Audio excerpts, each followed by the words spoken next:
Sva Saša in Boris in sva na ljubljanski tržnici. Greva na lov za ekomojstrico. Danes se bova namreč pogovarjala z mamicami o tem, kaj pomeni eko in kaj bio. Vse organsko, eko, bio in naravno si želijo. In gremo skar poiskat, prav? Mami! Mami! Pravila so enostavna. Tista, ki ima več pravilnih odgovorov, zmaga in napreduje v finale za naziv ekomojstrica. Zanima naju, ali obstajajo kakšne razlike med označbami bio, eko in organsko. In če ja, kakšne? Z nami sta Barbara in Uršula. Uršula, ali so med označbami eko, bio, organsko kakšne razlike in če so, katere so? Ja, jaz mislim, da so. Recimo, eko je tisto, kar je pridelano na ekološki kmetiji, se pravi brez pesticidov in ima certifikat.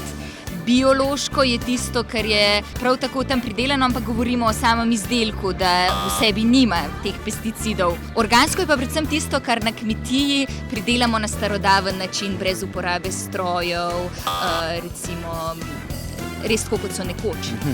No, zanimivo razmišljaš, lahko te samo popravim, da so bio, eko in organsko v principu sopomenke in se samo razlikujejo v tem, kje jih uporabljamo. Pri nas v Sloveniji na primer uporabljamo eko, v Italiji, Avstriji, Nemčiji uporabljajo bio, v Angliji, Ameriki pa na primer organsko. Ampak je pa zelo dober odgovor.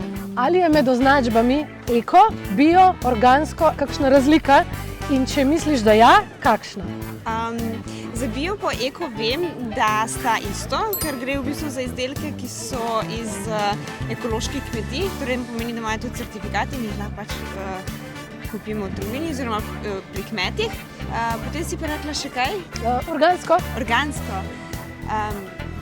To pa... A ni to isto? Ja, drži, res je. To so sopomenke.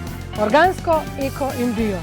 Odgovori so prešteti in zmaga gre Barbari! Spremljajte nas še naprej. In odkrite, kaj vse se skriva za eko znakom Kmetijstvo Slovenija.